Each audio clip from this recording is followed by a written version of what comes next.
세상에 떠도는 기묘한 괴담들. 첫 번째 이야기. 가격이 싼 집에서는 항상 귀신이 나오는 게 문제. 아내와 결혼하고 시간이 지나서 아이가 생기고 커가며 좁은 집에 고민하던 찰나 주택이 굉장히 저렴하게 나와서 아내와 함께 집을 보러 갔습니다. 작은 주택이었지만 마당도 있고 아이에게는 최적의 장소였습니다. 하지만 저렴하면 다 이유가 있는 법이죠. 부동산 직원분께서는 당연히 이야기를 안 해주실 거라 생각해서 옆집에 사는 아주머니로 보이시는 분이 집에서 나오시기에 저희는 이유를 물어봤습니다. 혹여나 집에 문제가 있는 건 아닌지요. 그러자 아주머니는 사람이 좋아 보이는 웃음을 내보이시며 여기 도시락 멀어서 저렴한 거라고 했죠. 이 집을 짓기 전에 텃밭으로 쓰던 건데 그런 거 절대 아니라고 했습니다. 이 집으로 이사 오는 거면 저녁 한 끼 대접한다고 놀러 오시라고도 하셨죠. 그렇게 아주머니의 친절한 모습에 이웃도 좋은 것 같아 아내와 상의 후 집으로 이사 오게 되었습니다. 걱정했던 게 무색할 만큼 아무 일도 일어나지 않았습니다. 그러던 어느 날 아이가 흑장난을 치고 있는데 곰인형을 하나 발견했다며 절 부르더라고요. 그래서 가보니 정말 곰인형이 들어있었습니다. 근데 정말 이상했어요. 흙 속에 파묻혀 있었던 곰인형 치고는 굉장히 깨끗한 편이었고 얼마 전에 묻은 것 같았거든요. 그래서 일단 아이한테 만지지 말라고 하며 제가 곰인형을 잡았는데 기가 났습니다. 일단 지혈을 하고 곰인형을 열어보니 곰인형 안에는 유리 조각이 가득 들어 있었어요. 일단 휴지통에 버린 후 집으로 다시 들어가려는데 아주머니가 나오시더라고요. 아주머니 안녕하세요. 혹시 수상한 사람 못 보셨어요? 저희 아이가 흑장난하다가 곰인형을 발견했는데 혹시 수상한 사람이 지나가면서 버린 건가 해서요. 그러자 아주머니는 답했죠. 그런 사람 못 봤는데 애기는 안 다쳤고 저는 그 이후 얼른 이사 갔습니다. 그날 저는 아주머니한테 곰인형에 뭐가 들었는지는 이야기한 적이 없는데 말이죠. 두 번째 이야기, 자취방 괴담. 저는 지금 대학을 다니며 자취를 하고 있습니다. 원룸에서 혼자서 자취를 하는데 아주 깔끔하고 시설도 좋은 자취방입니다. 느낌이 좋아서 안심하고 계약을 했어요. 자취방의 구조는 현관문이 있고 들어오자마자 부엌이 있습니다. 그리고 부엌과 방 사이에 유리 미닫이 문이 있고요. 저는 그때 몸이 상당히 좋지 않았기 때문에 야행성 습관을 버리고 규칙적인 생활을 하고 있었습니다. 때문에 원래라면 깨 있었을 새벽 2시에 이미 잠을 자고 있었던 거죠. 그렇게 한참을 자던 저는 이상한 느낌에 눈을 뜨게 되었습니다. 깨자마자 문을 두드리는 소리가 귀에 들려왔습니다. 쾅쾅 하고 두드리는 게 아니라 아주 작게 똑똑하는 소리였죠. 현관문에 힘을 전해주지 않은 채 노크를 하는데 너무나도 작은 똑똑 소리였습니다. 그날 저는 대수롭지 않게 넘어갔습니다.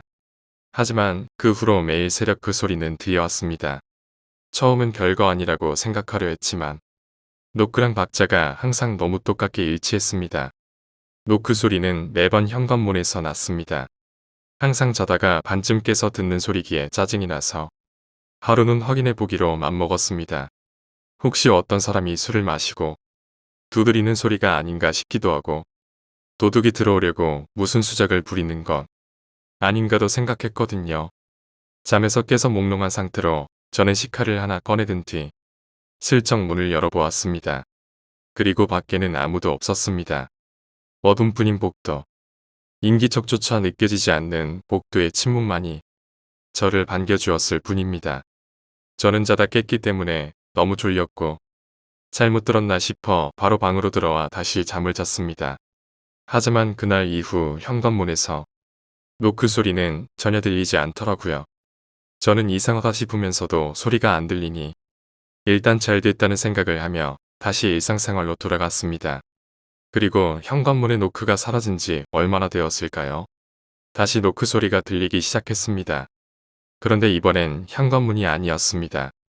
유리 미닫이 문이었습니다. 부엌과 방을 가로막는 그 유리 미닫이 문 말입니다. 뚝뚝이라기보단 너무 힘이 없는 노크 소리는 콩콩에 가까운 작은 소리였습니다.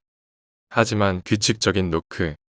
저는 그 소리를 듣고 왜 현관문에서 노크 소리 들리지 않았는지 깨달았습니다. 현관문에서 노크를 했던 그 무언가는 제가 문을 열었을 때 들어왔던 거겠죠. 그리고 며칠 전 부모님이 제 자취방에 오셔서 주무셨을 때 덥다는 이유로 그 유리 미닫이 문을 열고 주무셨습니다. 아버지는 가위에 들리셨고 이상한 여자가 부엌에서 스르르 다가오더니 어머니 배 위에 엎드려 누워 이상한 말을 속삭이는 걸 봤다고 하시더군요. 그렇게 저는 그 집을 떠났습니다. 세 번째 이야기, 관리비로 구슬하는 아파트. 비가 수없이 내리던 어느 날, 뭔가 잘못된 건지 건물이 정전되었습니다. 그렇게 학원 수업은 진행이 되지 못하고 집으로 향했습니다. 저희 집은 조금 오래된 복도식 아파트였는데 아파트 문 중간에 동그란 유리 같은 거 아시죠? 안에서 보면 밖에 누가 있는지 알 수 있는 조그만 부분을 보셨을 거라 생각합니다. 그때 유리질이 안 좋았는지 알 수는 없지만 밖에서도 아니 훤히 들여다 보였습니다. 그래서 요즘 다시 그 유리 있는 문이 잘 없는 것일 수도 있습니다. 저희 집 층에는 귀신이 나온다고 소문이 난 복도 끝쪽에 집이 있었어요. 그 집에 살게 되는 사람은 무슨 이유에서인지 한 달 이상을 견디지 못해 이사를 가곤 했습니다. 결국 그 이후로 그 집은 호수도 떼버리고 아예 없는 집이 되어버렸어요. 그날따라 학원에서 일찍 끝나서 기분이 좋아서 들떴던 건지 그 집이 너무 궁금했습니다. 얼른 문만 열었다가 닫아볼 심산으로 문을 열었지만 당연히 열리지 않았어요. 그래서 그 조그만 유리로 집 안을 들여다보는데 유리 반대쪽에다가 뭘 붙여놨는지 새빨간 것밖에 안 보이더라고요. 결국은 포기하고 집으로 돌아갔고 그 일은 자연스럽게 제 머릿속에서 사라지고 있었습니다. 그러다 어느 날 주말에 엄마의 심부름을 하고선 집으로 오고 있는데 동네 아주머니들이 하는 이야기를 듣게 되었습니다. 그 이야기 들었어요. 그 집에 그렇게 귀신이 나와서 아파트 관리비로 구슬한다더라고요. 그 집에 있던 여자가 강도한테 눈이 찔려서 죽어서 그런지 귀신의 눈이 그렇게 새빨갛다더라고요. 저는 그 이야기를 듣는 순간 다시는 그 집을 들여다보지 않았습니다. 제가 그날 봤던 유리 속 빨갛던 모습은 어쩌면 그 귀신과 눈이 마주쳤던 걸 수도 있겠구나 싶었거든요. 네 번째 이야기, 벽지 안쪽의 부적. 사실 벽지는 빛깔만 이쁘면 됐지. 무슨 상관이겠어. 그런데 나한테는 안 좋은 기억이 있거든. 오늘따라 문득 그 기억이 떠오르네. 그때는 내가 새내기였던 14년도였지. 집이 조금 멀기도 하고 자취를 한번 해보고 싶어서 2월 초부터 열심히 원룸가를 돌아다녔어. 그런데 집을 구한다는 게 쉬운 일이 아니더라고. 월세가 싸면 대학이랑 멀고 대학이랑 가까우면 비싸고 가까운데 월세가 싸면 벌레가 나오더라고. 이러다가 영락없이 1시간짜리 거리를 통학하겠네라고 생각할 무렵 원룸 하나를 찾았어. 월세는 20만 원밖에 안 됐고 학교하고는 엄청나게 가까웠지. 도배까지 새로 해서 깔끔한 집이었어. 그래, 지금 생각해보니 그 방만 유난히 도배를 새로 했더라고. 그 당시에 나는 호구처럼 순식간에 계약서에 사인했고 짐을 풀었지. 그때에도 꿈자리가 조금 뒤숭숭하거나 깨고 나면 몸이 찌뿌둥하긴 했어. 특히 술 마시고 들어온 날은 다음날 내가 반죽음이 되어 있더라고. 숙취가 심했거니 하고 무시하긴 했지만 말이야. 진짜 문제는 개강총회 날에 일어났어. 나는 유난히 들떠서 평소 주량보다 조금 많이 마셨었지. 그래도 정신머리는 붙어 있어서 용케도 집까지 걸어서 들어왔어. 그런데 문을 연 순간 갑자기 구역질이 나오는 거야. 난 처음엔 술 때문인 줄 알았어. 하지만 고작 그런 이유는 절대 아니었지. 혹시 심령사진 본 사람 있어? 그냥 분위기만 무서운 사진 말고 보는 순간 등줄기에 소름이 돋고 사진 전체가 아지랑이처럼 일렁이는 사진 말이야. 내 방 안을 보는 순간 그런 경험을 했어. 방 전체가 일그러져 보이고 서 있으려는 다리가 자꾸 풀리는 거야. 그리고 조금씩 짙어지는 역한 냄새가 있었어. 나는 그 냄새를 아직도 기억해. 비릿하면서도 냉장고에 오랫동안 방치된 살코기 같은 냄새. 하지만 피냄새는 아니었어. 정신이 바짝 들더라고. 술은 진작에 깨버렸지. 나는 뒷걸음질 쳐서 원룸 밖으로 나왔어. 그리고 덜덜 떨리는 손으로 담배를 꺼내 물었지. 호흡이 다급하니까 담배가 엄청 안 빨리더라고. 그렇게 한 계피 태우고 내 방으로 올랐는데 여전히 그 썩은 냄새가 나더라고. 무슨 깡이었는지는 모르겠어. 나는 내 방으로 들어갔어. 처음 혼자 살게 되었던 집이라서 그랬나 봐. 그리고 코를 킁킁거렸지. 증거를 찾고 싶었어. 분명 내가 짬을 안 버려서 냄새가 나는 걸 거라고 생각했어. 만약 그런 게 아니면 진짜 귀신이 있다는 뜻이잖아. 미칠 것 같더라고. 그런데 그 냄새는 사방에서 나는 거야. 정확히는 사방의 벽에서 나고 있었어. 나도 미쳤는지 부엌에서 칼 하나를 가져와서 책장 뒤편의 벽지에 칼질을 했어. 분명 이 뒤에 뭔가가 있는 것 같았거든. 그리고 내 생각이 맞았어. 시멘트 바닥이니까 회색일 줄 알았는데 뭔가 붉은 면이 있더라고. 보는 순간 느낌이 왔어. 이게 원이구나 라고 생각했지. 그래서 칼질을 조금 더 넓게 해봤어. 그땐 뭐 별다른 생각이 없었지. 그런데 그 붉은색이 그냥 면이 아니라 한자더라고. 무슨 한자인지는 모르겠는데 한자가 생긴 것 뻔하잖아. 벽면이 부적인 것처럼 붉게 적혀 있었어. 또 손이 떨리더라고. 하필 칼을 들고 있으니까 오죽하겠어. 나는 미친놈처럼 벽 흙면에 붙은 벽지를 칼로 뜯어냈어. 그러고 나서 보니 벽면 전체에 빼곡하게 붉은 한자가 적혀 있었어. 여기 있으면 안 되겠다 싶어서 칼을 떨어뜨리고 뛰쳐나왔어. 다리가 다 후들거리더라고. 그날 밤은 거방에서 보냈어. 다음날 주인 아줌마한테 방을 뺀다고 연락했지. 그 아줌마는 다 알면서도 나한테 세를 놨더라고. 깽판 치려다가 도배값은 지가 낸다고 해서 말았어. 그 후부터는 졸업할 때까지 통학했지. 다시는 모르는 벽에 기대서 자고 싶지 않더라고. 지금은 직장 때문에 어쩔 수 없어 원룸에서 살고 있는데 주인 몰래 벽지를 살짝 뜯어서 확인해보고 계약했어. 그때처럼 한자가 붉게 새겨진 원룸은 거의 없었지. 근데 가끔씩 그런 방이 있긴 했어. 5번째 이야기. 중환자실의 친구. 저에게는 소꿉친구가 있고 그 소꿉친구는 초등학교 5학년 때 교통사고로 크게 다쳐 의식을 찾지 못해서 중환자실에 입원한 적이 있습니다. 제가 지금부터 할 이야기는 정희가 입원해 있던 시기에 저와 정희가 꾸었던 꿈에 관한 이야기입니다. 의식을 차리지 못하고 병원 침대에 누워있는 정희를 보고 왔던 날, 저는 꿈을 하나 꿨습니다.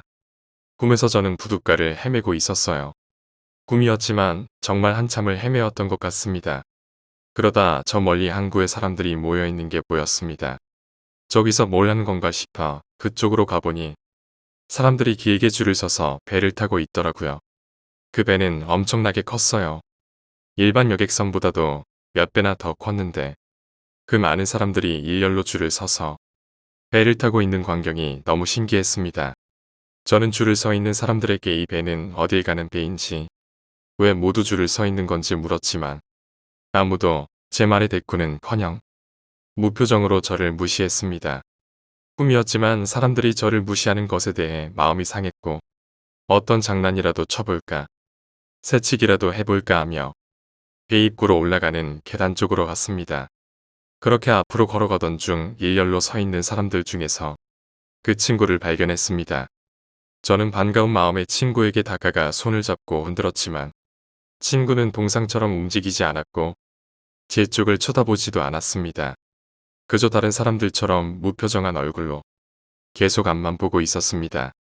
그제서야 줄 서 있는 사람들이 뭔가 이상하다는 걸 느낀 저는 주변을 둘러보는데 줄은 서서히 줄어들어 친구가 배에 탈 차례가 다가왔습니다.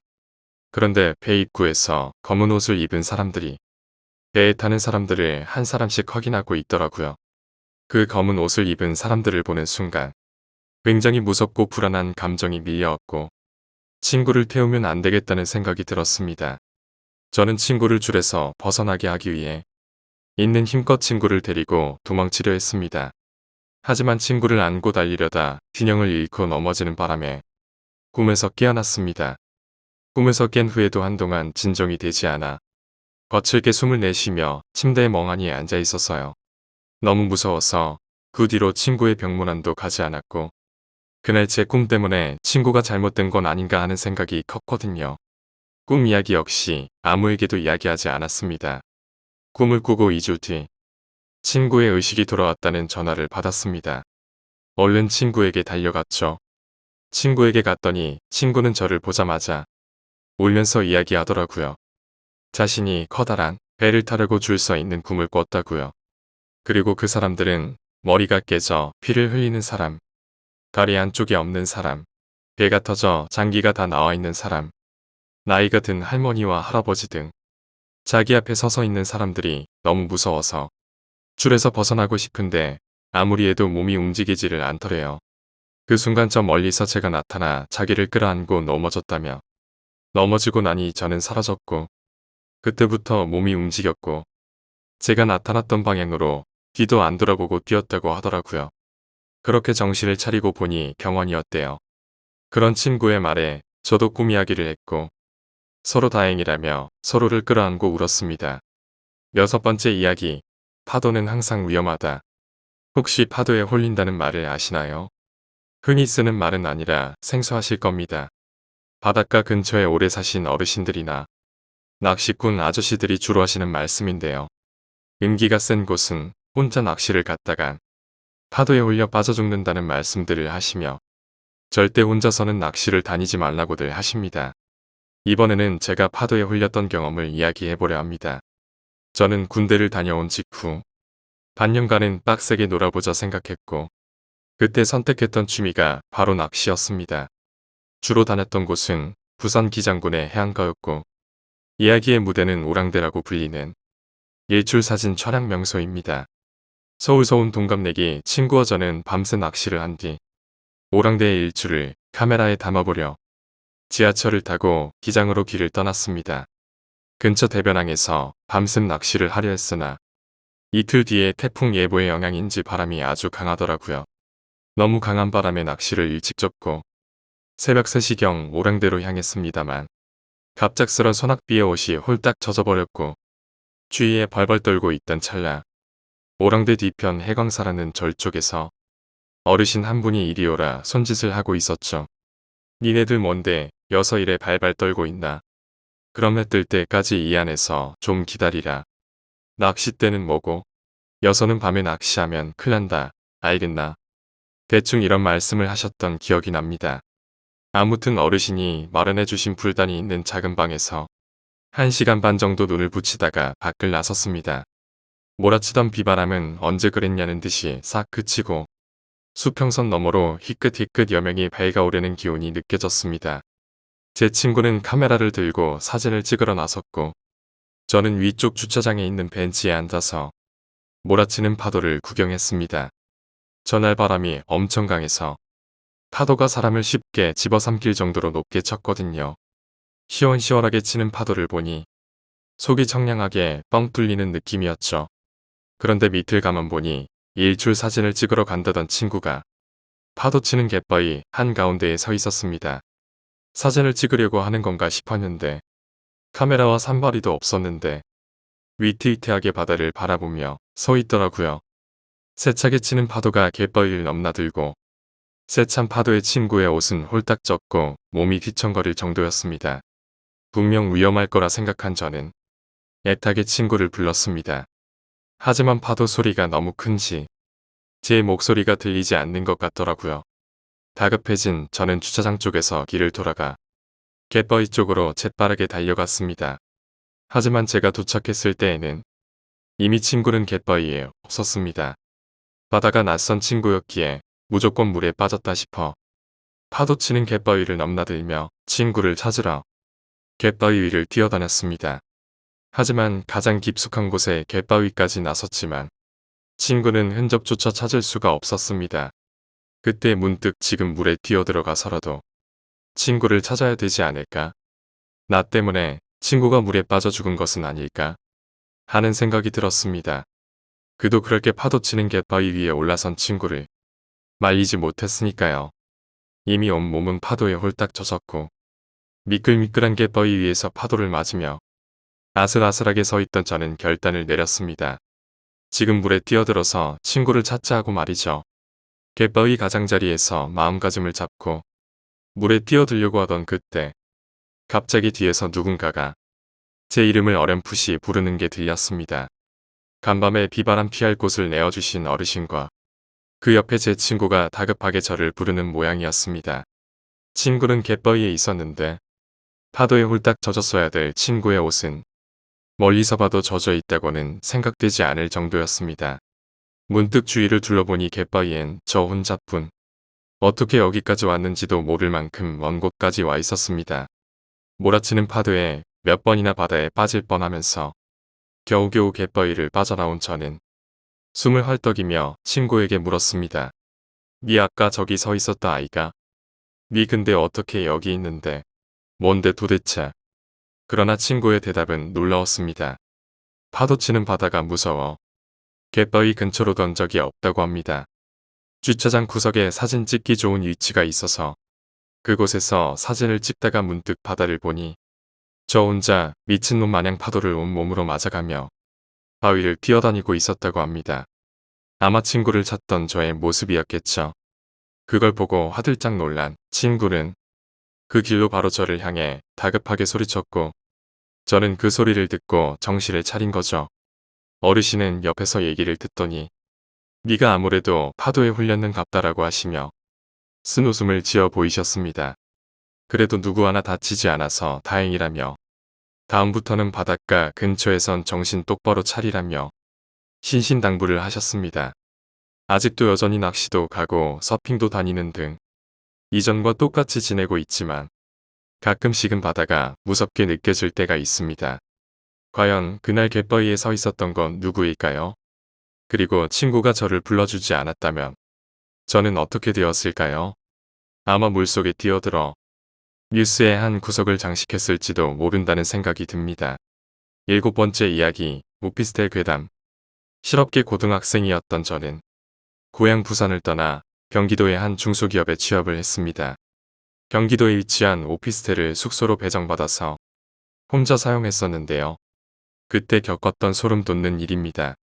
저는 회사에 실습을 나왔고 여러 직원분들의 도움으로 무난한 회사 생활을 하고 있었습니다. 8시 반에 출근해서 5시 반에 퇴근했죠. 잔업이 있을 때는 20시까지였습니다. 잔업이 끝나면 오피스텔 같은 층에 거주하는 방글라데시에서 온 외국인 노동자 형들하고 술도 한 잔씩 기울이곤 했었습니다. 형들의 요리 솜씨가 정말 좋았거든요. 그렇게 별탈 없이 회사 생활을 하던 이듬해 1월 어느 날 퇴근 후 집에 들어왔을 때 저는 소스라치게 놀랐습니다. 현관에 들어서 불을 켜자 문 안쪽에 중국어로 된 전단지 2장이 붙어 있었고 그리고 중국어로 써진 포스트잇 메모가 한 장 붙어 있었거든요. 문 단속을 잘못했나 라고 생각했지만 오토 도어락이라 그랬을 리도 없고 분명 누군가 집에 들어왔던 흔적 같았습니다. 깜짝 놀란 저는 같은 층에 사는 방글라데시 형들 방에 찾아가 도움을 요청했습니다. 그렇게 형들 3명과 저는 제 숙소의 현관문을 열고 불을 켜고 방을 하나씩 뒤져봤습니다. 싹 뒤져봤지만 없어진 물건도 없었고 특별한 흔적 같은 것도 없었습니다. 다만 저는 복층에 짐을 놓아둘 뿐 자주 들락거리지 않았는데 구석에 과자 부스러기와 함께 머리카락이 몇 가닥 있었습니다. 당시에 저는 반삭을 하고 지냈기에 제 머리카락이 아니라는 것쯤은 충분히 알 수 있었죠. 하지만 평소 워낙에 게을러 복층 청소를 대충 했던지라 이전 세입자의 흔적이라 생각하고 그냥 넘어갔습니다. 조금 찝찝했지만 딱히 도난당한 물건도 없었고 특별한 이상도 없었기에 형들을 돌려보내고 저는 방에서 쉬고 있었습니다. 이참에 집 청소를 한번 싹 하고 샤워도 하고 노곤노곤한 몸을 이불에 미었을 때 문득 어떤 생각이 뇌리를 스쳤습니다. 분명히 퇴근 후 현관문을 열고 그 뒤에 현관에 불을 켰을 때 문에 붙어있는 전단지와 포스트잇을 발견했는데 이상하게도 방글라데시 형들을 데리고 왔을 때 현관 불은 꺼져 있었고 저는 다시 현관에 불을 켰다는 사실을 알아채게 됩니다. 지나친 억측일지도 모르지만 아마 제가 퇴근한 직후에는 방 안에 사람이 있었다. 저는 그렇게 생각했습니다. 이 생각이 들자마자 집 안은 더 이상 저에게 안전한 곳이 아니었고 그날 하루는 방글라데시 형들 숙소에서 묵었습니다. 그리고 다음 달 회사의 사정을 설명해서 연차를 내고 3달간 모아뒀던 돈을 가지고 새 원룸을 구해 나갔습니다. 경찰에 신고할까 망설이기도 했지만 청소하면서 중국어로 된 전단지와 포스트잇을 모두 버려버렸고 당장 피해를 입은 것도 없어서 신고하기에는 조금 애매하지 않나 싶어 방만 옮기고 이 일은 깔끔하게 묻자라고 생각했습니다. 그 이후에는 뭐 몇 달 회사를 더 다니다 군대 때문에 다시 고향에 내려갔었는데 저는 또다시 이 동네에 와서 살고 있네요. 지금 생각해보면 그때 만약 형들을 부르러 가지 않고 혼자 안에 들어갔으면 큰일이 났을지도 모르겠다는 생각을 해봅니다. 8번째 이야기, 한탄강 괴담. 이 이야기는 내가 어릴 적에 들었던 이야기와 추억을 소재로 만든 경험담이다. 소설가 이문열의 단편소설 중에 어릴 적에 들었던 믿겨지지 않는 괴담이나 추억들을 어른이 된 후에 사실인지 아닌지를 알아내고자 고향에 내려가 진실을 파헤치고 다닌다는 소설을 읽은 적이 있다. 워낙 오래전에 읽은 거라 소설 제목은 기억이 안 난다. 나도 그런 심정으로 이 이야기를 시작해보려고 한다. 그리 무서운 이야기는 아니지만 이 동네에서만 겪을 수 있는 워낙 독특한 이야기들이다.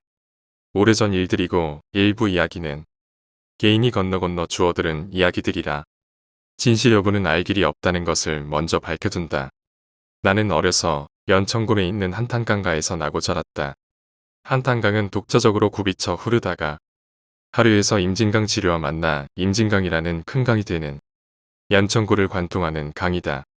지금은 상류의 농가에서 버리는 축사 유기물 등으로 인해 물이 많이 더러워졌지만 내가 어릴 적만 해도 물이 정말 깨끗해서 깊은 강바닥이 훤히 들여다 보일 정도로 물이 맑았고 여름이면 피서를 즐기러 많은 사람들이 모여들던 강이었다. 어르신들 때는 더 맑아서 그 강물을 마시기도 했다고 한다. 나는 어려서부터 친구들과 여름마다 한탄강에서 수영을 하며 놀았고 어항과 반도 그리고 방울 낚시로 물고기도 잡고 멱도 감으면서 강에서 살다시피 하며 자랐다. 어릴 적엔 물이 매우 맑아서 모래무지나 민물새우 등이 잡혔었는데 나중엔 물이 더러워져 빠가사리나 쏘가리 그리고 장어가 같은 물고기만 잡히던 기억이 난다. 여자아이들과 아주머니들은 한탄강에 내려와 소라도 잡고 빨래도 하던 그런 고마운 강이었다. 겨울에 강이 꽁꽁 얼면 인근 군부대에서 강 위에 쌓인 눈을 쓸고 스케이트장을 만들어 마을 사람들이 내려와 스케이트를 즐기던 추억도 떠오른다. 한겨울엔 마을 사람들이 제법 많이 모여들어 얼음 위에 천막을 치고 장사꾼들이 핫도그와 떡볶이를 팔고 스케이트 날을 갈아주는 포장마차도 있을 정도였다. 그러나 한탄강은 위험하기도 한 강이었다. 한탄강은 물살이 빠르고 강바닥이 매우 불규칙해서 강바닥을 믿고 걸어가다 익사하는 사고가 옛날부터 많았다. 나도 몇 번 그런 식으로 빠져 죽을 뻔했으며 초등학교 때는 꽤 친했던 같은 반 친구가 빠져 죽어 그 친구의 빈자리가 교실 한켠에 오랫동안 방치되어 있던 기억이 난다. 물론 그 친구는 초등학교 3학년이 어릴 적 모습 그대로만 기억에 남아있음은 물론이다. 비가 오면 한탄강은 더 위험해졌다. 물이 금방 급류로 변하고 바닥이 불규칙해 굽이치며 돌아 흐르는 곳이 많았기 때문이다. 어렸을 때 UDT 대원 같은 특수부대 요원들이 단체로 와서 홍수로 붉게 물이 불어난 한탄강에서 물안경만 쓴 채 도하훈련을 하는 걸 본 적이 있다. 유속이 빨라 입수한 지점에서 대각선으로 한참이나 떠내려가서야 강 건너편에 도착하는 대원들을 본 기억이 나며 물론 그 훈련받은 전문가들도 한 명이 실종되는 익사 사고가 났던 게 기억난다. 한탄강은 그런 강이었다. 그래서 한탄하는 강이라 해서 한탄강으로 불린다는 이야기도 전해온다. 그래서 그런지 강가 마을 사람들은 해마다 정월 대보름에 아침 일찍 처음 지은 밥을 식구수만큼 벗어 작은 창호지 봉지들에 담아 강물에 물고기 밥으로 던져주면서 한 해 동안 가족의 무사한 영을 용왕님께 비는 어부심이라는 풍습이 있었다. 잘은 모르지만 아마도 한탄강 인근에서만 행해진 풍습이 아니었나 싶다. 한탄강은 임진강처럼 북한에서 내려오는 강은 아니었지만 상류인 군부대 인근에서 떠내려온 지뢰나 불발탄이 많아서 종종 폭발 사고가 일어나기도 했었다. 가장 기억에 남는 얘기는 겨울에 강가에서 얼음 낚시로 물고기를 잡아 불을 피워 잡은 고기를 구워 먹다가 하필 그 밑에 묻혀있던 불발탄이 폭발해 아이들이 크게 다치는 사고도 있었다고 한다. 상황이 그쯤 되자 어릴 적 초등학교 때 인근 군부대의 지원으로 불발탄의 위험성을 알리고자 운동장에서 여러 가지 폭탄의 폭발 시범을 보여주기도 했었다. 오래된 영화지만 가난한 아이들이 군부대 사격장에서 불발탄을 주워다 팔아 엿도 사먹고 용돈도 벌고 하다가 불발탄이 폭발해 다리가 날아가는 등 피해를 보았다는 이야기가 나오는 사격장의 아이들이란 영화의 무대가 되는 마을도 내가 살던 동네에서 멀지 않은 고물리라는 마을의 이야기였던 것이다. 내가 살던 동네에 한탄강 너머엔 군부대가 하나 있었는데 지금은 평범한 부대가 되었지만 그 부대는 어렸을 땐 북파공작원을 훈련시키는 부대였다고 들었다. 실제로 강가를 따라 유격장 같은 시설들이 강 건너편에 늘어서 있던 게 어렴풋이 기억난다. 그 부대원들은 북파공작원들답게 매우 거칠었던 것 같다. 때론 강가에 단체로 몰려나와 알몸으로 목욕을 하는 바람에 강 이쪽에서 빨래를 하던 아낙네들의 눈살을 찌푸리게 하기도 했었다고 한다. 심지어 자기 물건을 보란듯이 꺼내놓고 건너편 여자들을 희롱하는 일도 흔했다고 한다. 또한 내가 살던 마을은 면 단위의 크지 않은 마을이었는데도 동네에 작은 기지촌이 있던 특이한 마을이었다. 내가 고등학교 때까지만 운영되었던 걸로 기억되며 아마도 군부대가 많은 지역 특성상 그런 혐오시설이 운영됐던 게 아닌가 싶다. 지금은 물론 모두 철거되었지만 말이다. 중학교 때 친구랑 밤늦게 놀다가 영어를 가르치시던 총각 선생님이 그 기지촌에서 나오시는 걸 우리가 발견하자 얼굴이 빨개지시며 황급히 걸어가시던 기억이 난다. 물론 당시에 우리는 순진해서 그 의미를 몰랐었지만 말이다. 하지만 아직도 군부대는 여전히 많아서 외박 나온 군인들이며 면회를 왔던 가족들이 주말이 되면 시내에 많이 보인다. PC방이나 롯데리아에 민간인들보다 군인들이 더 많다고 말하면 믿을지 모르겠다.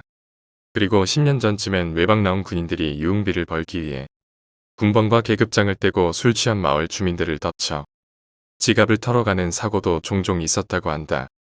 방학이 되면 내가 살던 동네에서 북쪽으로 멀지 않은 이모님 댁에 몇 주씩 묵으며 사촌형들과 놀다 오곤 했었는데 작은 가게집을 하시던 이모님 댁도 군부대 인근이라 군인들이 종종 군것질 거리를 사러 들르곤 했었다. 한 번은 소총을 좌경계총한 군인과 함께 민무늬 군복을 입은 2명의 군인이 가게에 들르는 걸 본 적이 있다. 당시는 군사정권이 새로 들어서며 삼천교육대라는 부대를 만들어 전국의 깡패나 불황자들을 잡아들여 강제정신교육을 시키던 시절이었다. 연천에도 그런 군부대가 많이 있었고 그 사람들 중 몇 명이 왔던 거라고 나중에 이모부님이 알려주셔서 알게 되었다. 그런데 당시 9시 뉴스에서 본 삼천교육대는 하나같이 깡패들이라 얼굴이 우락부락하고 몸에 문신이 있는 거친 얼굴들이었는데 내가 본 삼천교육대원은 얼굴이 하얗고 딱 봐도 공부를 많이 한 사람의 모습이어서 이상하게 생각했던 기억이 난다. 당시의 삼천교육대는 무자비한 훈련과 정신교육으로 많은 사람들이 죽어나갔다고 하며 어른이 된 후 술자리에서 들은 얘기로는 그렇게 사망한 사람들은 소각장에서 소리 소문 없이 소각되었는데 내가 살던 동네 인근에도 그런 용도로 지어진 소각장이 몇 군데 있었다고 한다. 물론 마을 사람들에겐 개도설장이라는 이름으로 포장된 채 운영되었었다고 한다. 나중에 알게 된 사실은 실제로 삼천교육대에는 불량배 외에도 많은 언론인들과 사상범 그리고 문학가들이 다수 포함돼 있었다고 하는데 그 하얀 얼굴의 병사도 그런 지식인 중 한 명이 아니었나 싶다. 그 하얀 얼굴의 훈련병이 당시 중학생이던 어린 나를 미소를 짓고 의미심장하게 바라보던 표정을 지금도 잊을 수가 없다. 그때 그분은 과연 살아남았을까? 이렇게 많이 어두운 과거를 지녔던 연천이지만 지금은 많이 밝아지고 좋아지고 있다. 통일조국의 중심이란 슬로건을 내건 최신식 아파트도 많이 지어졌고 한탄강가는 깨끗한 게 정비된 공원과 산책로 그리고 위락시설들이 들어섰다. 또한 깨끗한 밤하늘의 별자리와 여기서만 볼 수 있는 철새들을 구경하러 몰려드는 관광객들도 많아지고 있다. 통일이 되면 연천은 더 밝아지고 좋아질 것으로 기대한다. 내가 이런 열악한 교육 환경 속에서도 비교적 바르게 성장한 게 신기하다는 생각마저 들기도 한다. 마지막으로 내가 한탄강에서 직접 겪은 짧고 무서운 경험을 소개하고 마칠까 한다. 나는 강가에서 자라서 나룻배에 노를 아주 잘 저었다. 누가 양옆에 달린 서너 명이 겨우 탈 수 있는 작은 배였는데 중고등학생 때 그걸 타고 강 위를 자주 오가며 수상 산책을 하곤 했다. 그날도 저녁 무렵 배를 타고 강을 한 바퀴 돌고 요령으로 노를 저어서 저녁 안개가 옅게 깔린 바람 한 점 없이 잔잔한 강물 위를 여유롭게 산책하고 있었는데 수면에 뭔가 허름한 부표 같은 게 떠있는 게 보였다. 당시엔 어른들이 초코 낚시라고 해서 그물을 오랫동안 설치해 두었다가 물고기가 잡혀서 못 나오면 며칠에 한 번씩 물고기를 회수해가는 어망이 많던 터라 그 어망 위치를 알리는 부표인 줄 알고 지나치려 했는데 부표 및 물속에 뭔가 희뿌연 덩어리 같은 것이 보였다. 그때만 해도 물이 깊고 맑아서 물속이 시퍼렇게 들여다보여 물의 두려움을 가진 사람들이라면 충분히 공포심을 느낄 만한 물속 풍경을 보여주곤 했었다. 그런데 어망이라면 검은 그물이라 아무것도 안 보여야 정상일 텐데 뭔가 이질적인 느낌이 들고 호기심이 발동해 그걸 들어 올려 보았다.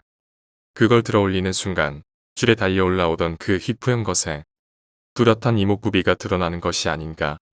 급히 배를 돌려 나루터로 미친 듯이 노를 저어 돌아오는 내 머릿속으로 방금 전 분명히 보았던 사람의 얼굴. 불투명한 물빛에 투과되어 떠오르던 그 희미한 얼굴은 나를 잇는 힘을 다해서 노를 젓게 만들었고 얼굴이 하얗게 질려 어둑어둑한 그 강가를 도망치게 만들었었다. 물론 너무 공포스러워서 다신 그 근처로 배를 타고 가보지도 못했다. 그렇게 시간은 흘렀고 그 기억은 잊혀졌지만 그때 거기서 떠오르던 희멀건 얼굴 형상의 물체는 무엇이었을까?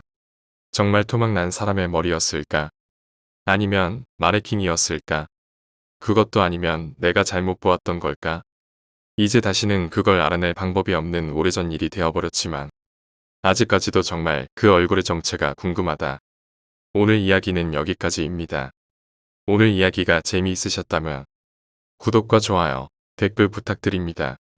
댓글은 저에게 큰 힘이 됩니다. 감사합니다.